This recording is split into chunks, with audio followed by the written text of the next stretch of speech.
These are just some thoughts about a subject that I've been kind of thinking about as of late. Um, there, it's referring to the Bishopville, South Carolina lizard man.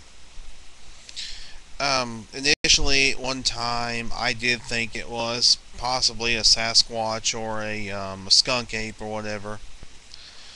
I've kind of re-examined it since then, and I think it's only a separate species of something.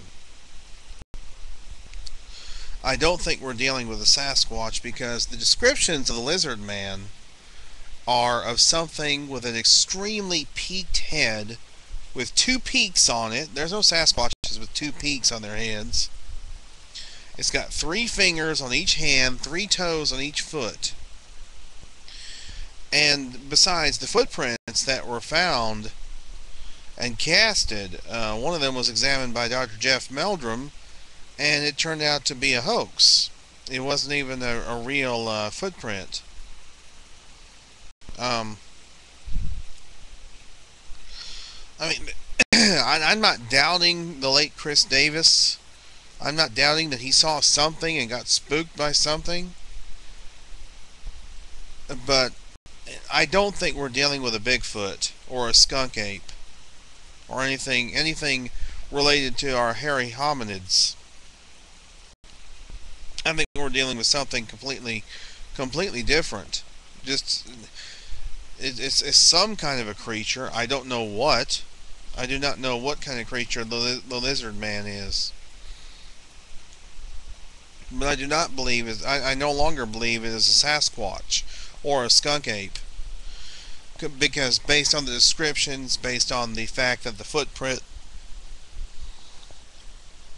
looked so much unlike any of the classic Sasquatch tracks.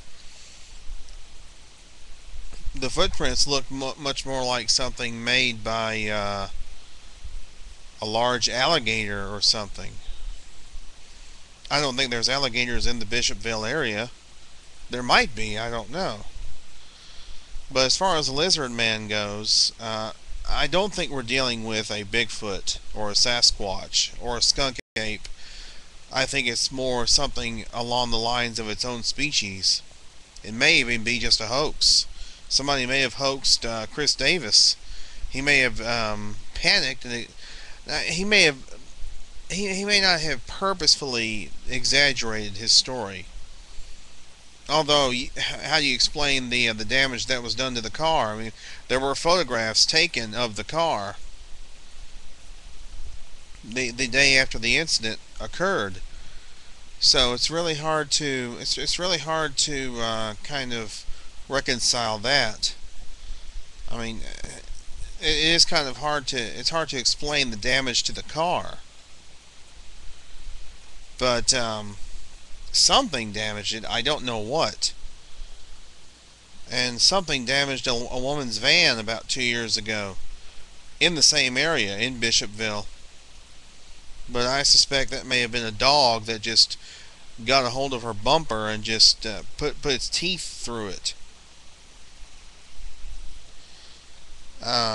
Lizard Man, I think, is, well, I don't know what it is.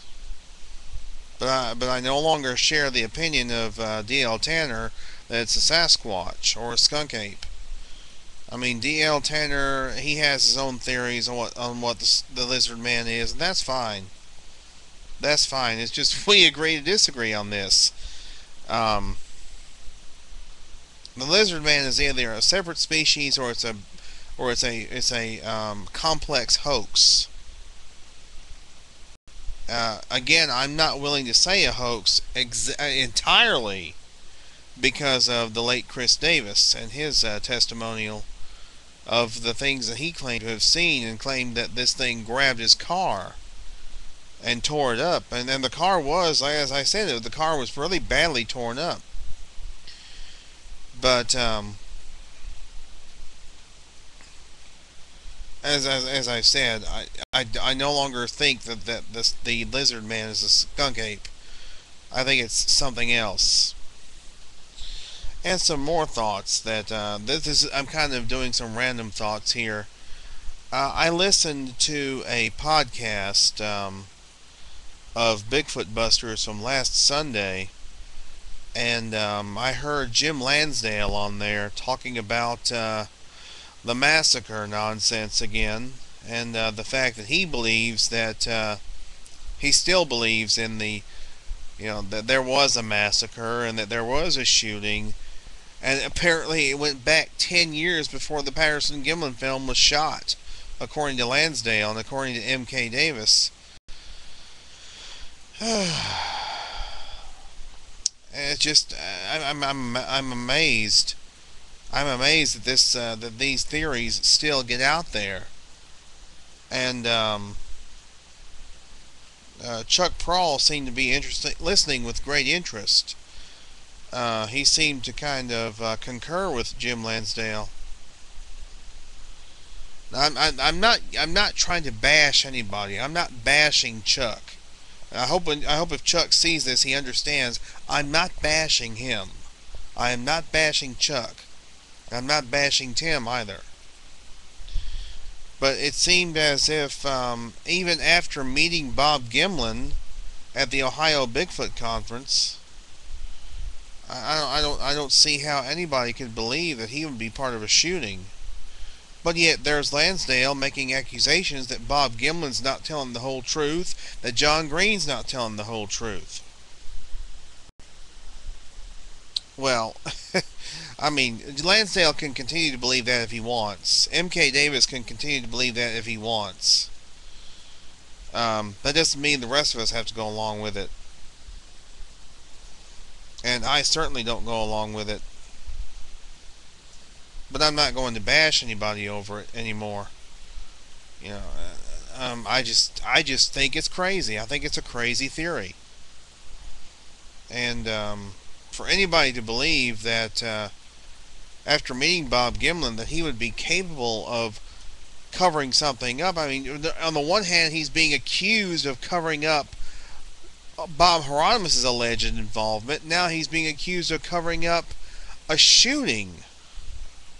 So he's getting crapped on from both sides. And I'm sure if I were Bob Gimlin right now, I would when I pass away, if I were Bob Gimlin, I would pass away and I'd be asked to be buried upside down just so the world could kiss my rear end.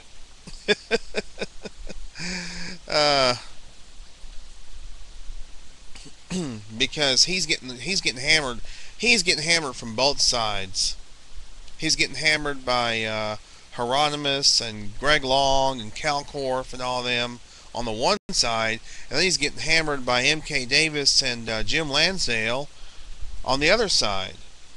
I mean, who needs it? Who needs that aggravation? Bob doesn't need that aggravation. John Green doesn't need that aggravation. The families of the late Bob Titmus and the late Renee DeHenden and the late Roger Patterson don't need that grief either.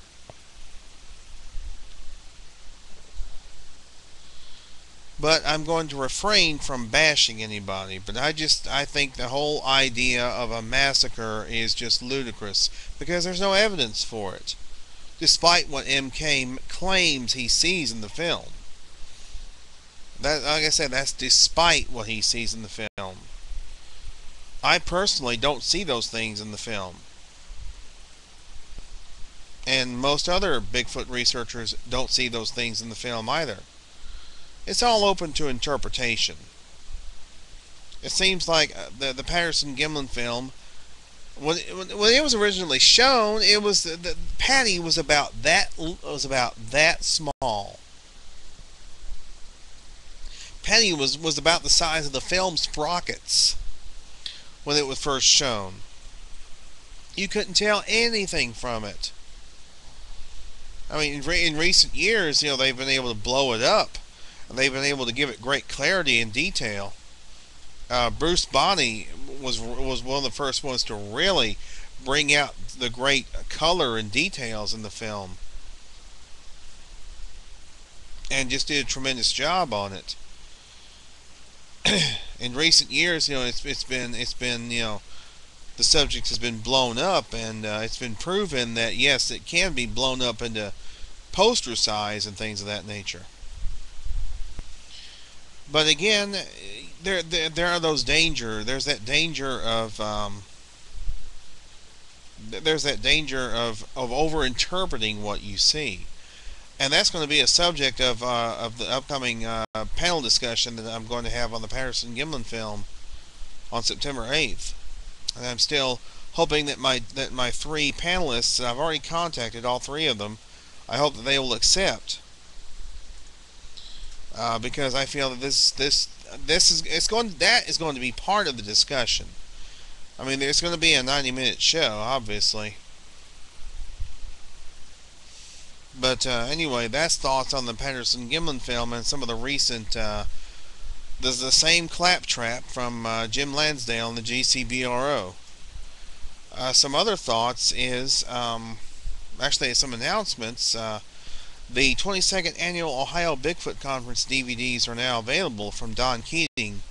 For those of you who were there, and maybe those of you who weren't there but would like to get your hands on a copy of the DVDs, I believe they're $23.95, and you can order them from Don by contacting him at eobic@yahoo.com.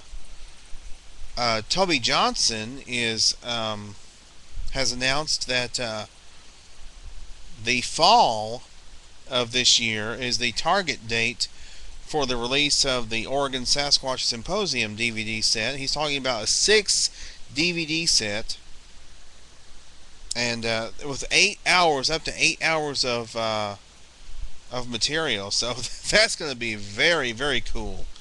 And no word on the pricing on that one yet, but that's coming out sometime in the fall. Those of you who are on Toby's news list, stay tuned. And then he also made the announcement that Tom Powell is going to be giving a presentation. I can't remember where, but he's going to be giving a presentation on November 3rd. And there's a possibility that he may have his new book, Shady Neighbors, available on that date. Toby said that he could have it available by then. I'm going to ask Tom more about that when I have him on HBM's Crypto-Corner next Wednesday.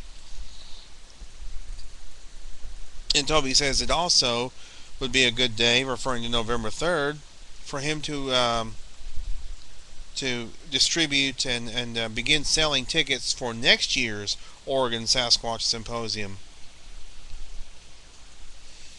But you can get in contact with Toby through his website, OregonSasquatchSymposium.com. His email address is there if you want to get in contact with him. But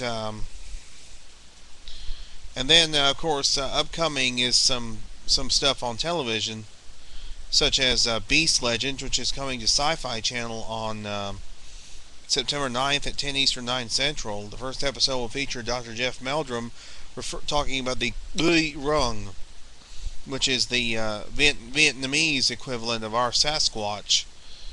Also, that'll be the night of the season premiere of Destination Truth, which will begin at 9 Eastern, 8 Central. Anyway, I'm sorry to run slowly out of time. The hourglass is winding down, so that's all for now, and we'll talk to y'all later.